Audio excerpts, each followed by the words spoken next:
je souhaite saluer cette initiative.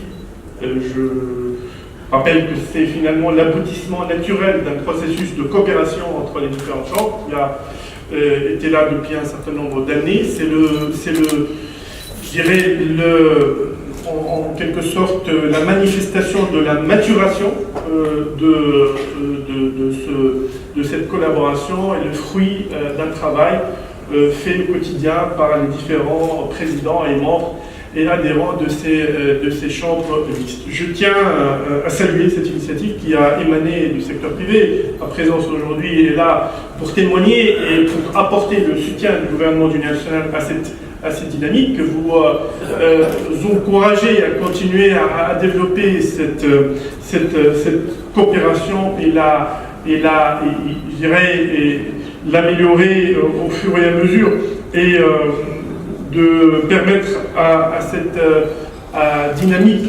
d'aboutir à des résultats qui seront certainement très positifs pour la Tunisie, pour l'économie tunisienne, mais également pour le partenariat que nous avons avec nos principaux partenaires économiques. Ce résultat aujourd'hui est finalement le processus d'une coopération informelle qui était là depuis un certain nombre d'années. J'étais moi-même ravi d'assister à un certain nombre d'événements en qualité de ministre industrie, commerce ou bien emploi, formation professionnelle, à différents événements qui ont été co-organisés par les différentes chambres. Et donc je suis ravi aujourd'hui, je dirais, d'assister avec vous à cet événement majeur qui est finalement la structuration de ces chambres dans un cadre unifié.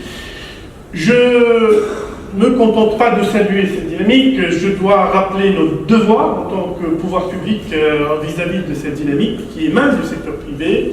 Nous l'encourageons fortement, mais également nous avons un certain nombre de devoirs pour lui permettre de réussir, pour lui donner toutes les chances de réussir.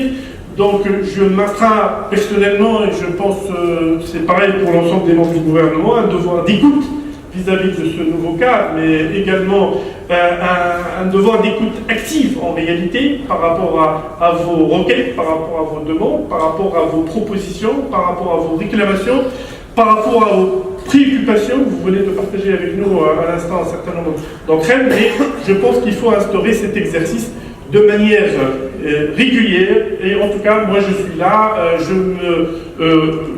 en tout cas, je m'engage personnellement à être là si vous souhaitez instaurer un exercice régulier avec une cadence à définir entre nous, de manière à ce qu'il y ait des échanges réguliers, formalisés et institutionnalisés. Je pense que le cadre unifié que nous venons d'inaugurer, de lancer aujourd'hui, pourrait être le cadre idéal pour cela. Nous devons également, en tant que pouvoir public, être là pour vous amener à résoudre les difficultés qui sont les vôtres, de vos secteurs, de vos entreprises, de vos adhérents, et vous permettre en fait de donner des résultats réels, concrets pour vos membres et pour vos adhérents, et rassurer que ce cadre-là, ces instances-là, ces institutions-là ne sont pas uniquement des lieux d'échange, de discussion, de débat. C'est important l'échange, le débat, la discussion, mais également il est très important d'avoir des résultats. Je pense qu'il est très important également que pour les rendez-vous les plus importants, les échéances les plus significatives, les plus fortes, comme la loi de finances, le budget, les différentes réformes, les grandes réformes législatives, il y a également un devoir de concertation et de dialogue et un échange qui doit aboutir à faire que ces réformes, que ces textes, que ce produit législatif soit également conforme à vos attentes et à votre ambition. Je pense que de notre côté, nous avons un certain nombre d'attentes, en tant que gouvernement, de la part de ce cadre, de cette plateforme, de cette nouvelle plateforme, mais également des différentes chambres. Je pense que nous devons travailler ensemble pour faire davantage de promotion du site tunisien.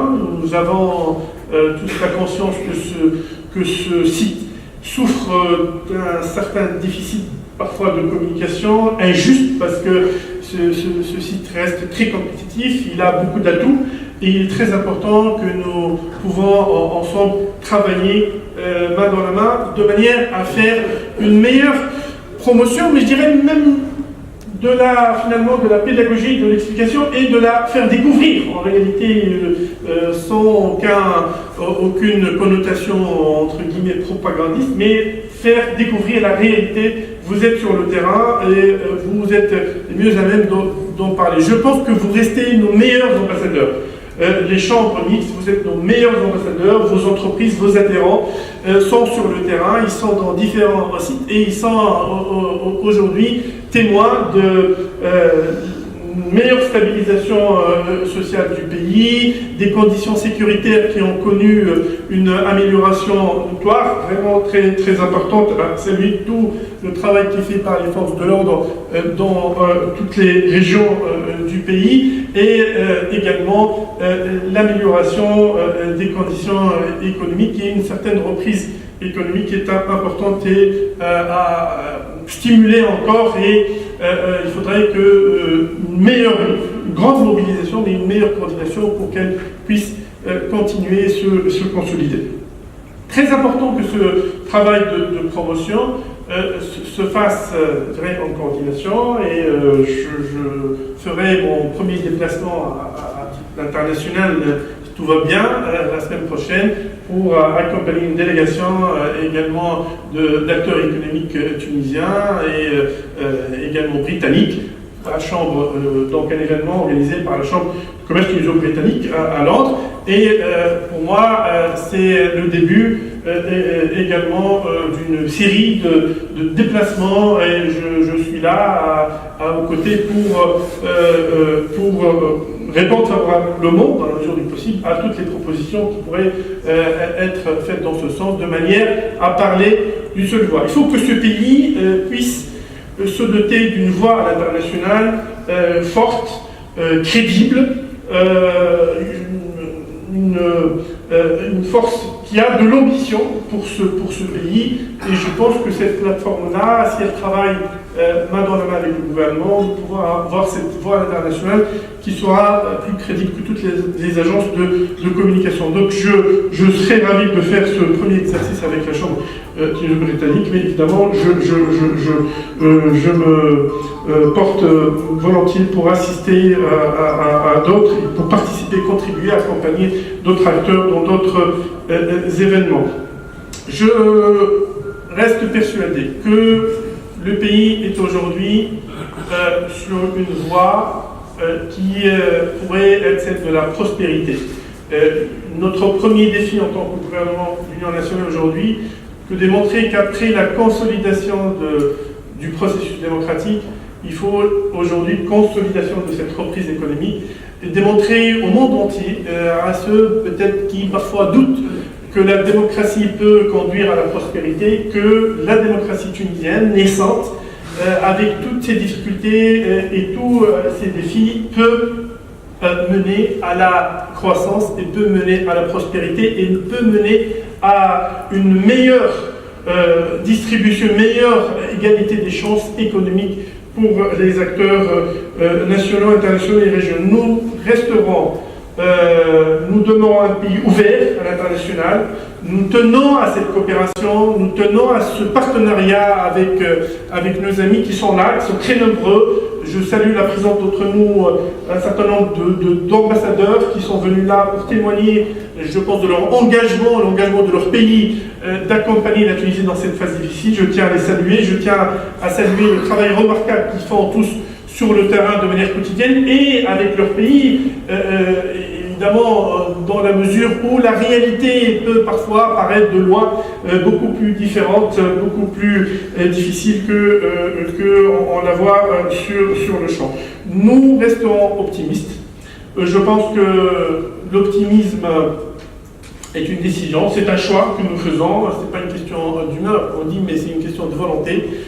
Nous demeurons très engagés sur la voie de la consolidation des acquis démocratiques du pays, mais également sur la voie des réformes économiques douloureuses. Vous avez vu que le chef du gouvernement a annoncé une série de réformes. Il y a un programme économique, un projet de programme économique et social qui contient d'une part un certain nombre de réformes importantes douloureuse. Certaines ont eu du mal à se concrétiser ces dernières années, donc il est temps vraiment d'accélérer ce processus, mais on le fera dans la concertation, dans le dialogue avec les partenaires sociaux, mais également les partenaires du pacte de Carthage, mais également un plan de relance économique. Le pays a besoin d'un vrai plan de relance économique. Vous êtes le premier partenaire pour concevoir ce plan de relance et le mettre en œuvre et le réaliser. Je pense qu'en matière d'investissement étranger, il y a peut-être des choses à changer. Je propose qu'on ait cet exercice ensemble, cette réflexion ensemble. Il ne faut pas se contenter d'attendre que les investisseurs viennent chez nous, qui frappent à notre porte. Il faut qu'on aille les voir chez eux. Et il faut qu'on identifie quels sont les grands investisseurs, quelles sont les PME les plus dynamiques, les plus prometteuses, les plus porteuses, celles qui pourraient apporter quelque chose à la Tunisie, contribuer au développement du pays, mais également faire des investissements, je dirais, également bénéfiques pour leurs actionnaires et pour leurs dirigeants. Il faudrait qu'on ait un plan pour identifier ces entreprises, ces acteurs économiques mondiaux majeurs, mais également des PME dans chacun de vos pays respectifs qui sont intéressés, qui pourraient être intéressés par un développement à l'international et faire aujourd'hui l'exercice d'aller les convaincre de venir en Tunisie.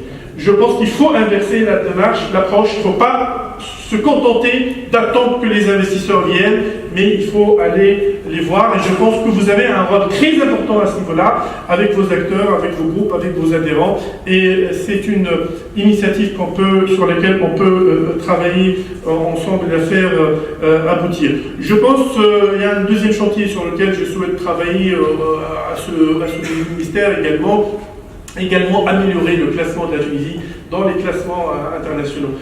Doing Business et tous les autres classements, il y a parfois, c'était pas grand-chose pour améliorer le ranking du pays, parce qu'il faut passer telle réforme ou changer telle procédure. On peut améliorer significativement le positionnement de la Tunisie à l'international et améliorer sa visibilité dans les radars des investisseurs internationaux. Je pense que là-dessus, il y a également un travail à faire et on peut le faire ensemble et le faire aboutir. Il y a les secteurs porteurs. J'ai eu l'occasion de travailler avec beaucoup d'entre vous sur un certain nombre de secteurs, sur l'huile d'olive, sur l'aéronautique, sur l'automobile. Il y a des choses très importantes. Nous avons identifié, nous avons choisi un certain nombre de priorités pour le pays. Il faudrait également à ce niveau-là qu'on puisse instaurer un travail qui peut, je dirais, amener à ces secteurs-là également d'arriver à un niveau de maturité. Je salue par exemple le travail qui a été fait avec l'industrie et la chambre, la HK sur le secteur automobile, une très bonne étude qui a été faite.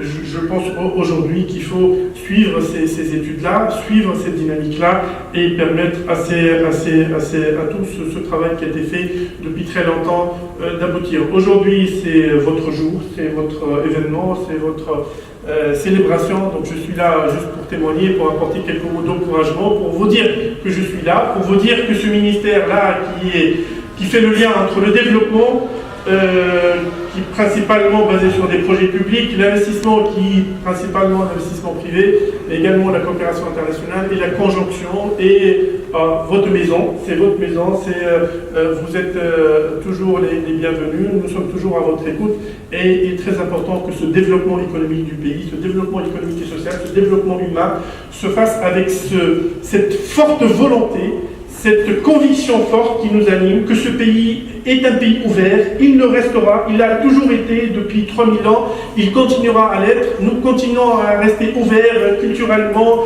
civilisationnellement, éducativement, mais également économiquement. C'est notre salut, le salut d'un pays